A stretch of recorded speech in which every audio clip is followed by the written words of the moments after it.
Hello, your mission, should you choose to become a member of our elite team, is to crack the ADL code. But first there are some things you need to know. Our government has devised many clever and diverse plans to monitor the care we give our residents. The care we provide must be documented, compiled and transmitted to the government in a report called the Minimum Data Set, or MDS. Government agents scrutinize the MDS to determine if our team is, 1. providing appropriate care, and 2. to determine how much to pay the team for the care provided. So our mission is to crack the ADL code. We must be successful if we are to take credit for the care we provide, and be reimbursed correctly. Let's begin with some basic information. First, there are several terms you need to know. They are independent, supervision, setup, limited, extensive, and total. Do not be intimidated by the terminology. They intentionally created it to confuse you and thwart the efforts of our elite team. But we will crack their code yet. Let's discuss each term. Independent means that the resident performed the task, also known as an activity of daily living, or ADL, completely on their own with no assistance from anyone. For example, you see a resident wake up on their own accord, get out of bed, walk to and use the toilet, and return to bed as if you were not even there. Very few ADL in our facility are truly independent. Supervision means that you provide oversight to a specific resident as they complete an ADL on their own, ready to jump in and provide assistance if needed. Supervision may also include limited encouragement or cueing. Limited cueing is defined as 3 cues or less. An example would be a sometimes unsteady resident walking to the dining room. You watch the resident, ready to assist if necessary. The resident becomes distracted by a picture on the wall, but continues on to the dining room after less than 3 cues, or reminders, that we are on our way to dinner. Finally, the resident makes it to the destination and sits down without your needing to touch them, pull out a dining chair, or provide any assistance whatsoever. Remember, if you touch the resident, you are no longer supervising but providing a higher degree of assistance. Setup means that you had to prepare or lay out items for the resident to be able to complete the task. For example, placing clothes on a bed, and then providing supervision and cueing as the resident dresses herself. Limited means that you provided a small amount of physical assistance, and the resident was able to complete the task with a small amount of help. For example, you place a cup in a resident's hand, or while dressing, help guide the resident's legs into their pants, which they then pull up largely on their own.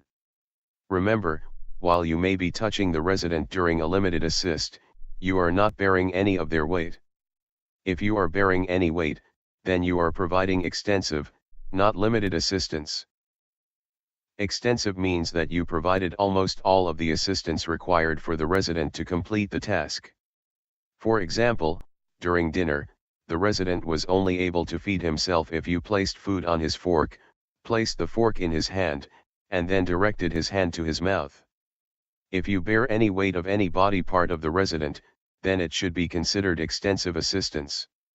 A good rule of thumb for differentiating between limited and extensive is to think back on the position of your palms during the assistance. If your palms were up, then you were bearing weight and thus providing extensive assistance.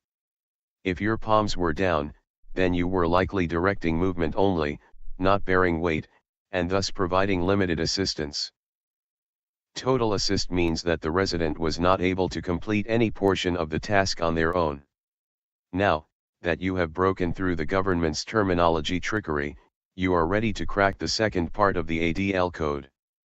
After you identify the type of assistance provided, supervision, limited, extensive, or total, you now must specify how many people provided the assistance. Let's say a resident needs help getting out from his wheelchair and into bed. If you are able to help the resident stand up and get into bed on your own, bearing some of the resident's weight, then you provided extensive, one-person assistance.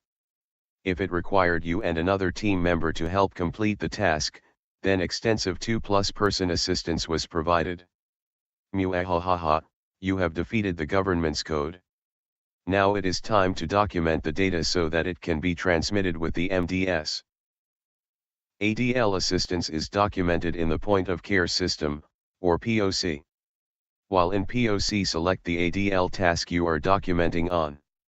Use your code breaker training to identify what type of assistance you provided: supervision, setup, limited, extensive, or total. Select the type of assistance. Next, select the number of elite team members it took to provide assistance. Finally, click Save. You have done it. You have cracked the code and documented the assistance. Prepare to receive credit and glory, as well as warm and fuzzy feelings on the inside. A few more things to remember. Selected. When documenting ADL, always document the highest level of assistance provided during your shift. This means, if the resident walked in the hall with supervision 10 times during your shift, but required extensive assist once, you must document extensive. Next, document the assistance you actually provided. Not what assistance the resident usually needs. In an effort to save time, you may be tempted to document what assistance you expect the resident to need before the ADL task and assistance actually occurs. Resist this temptation. The government is watching and they will catch you. If you have any questions, ask one of the nurses, veteran teammates, or director of nursing. Lastly, in the eyes of the government, if care is not documented, it did not occur. Take credit where credit is due. Document, document, document. This message will self-destruct in 5, 4, 3, 2, 1. Boom goes the dynamite.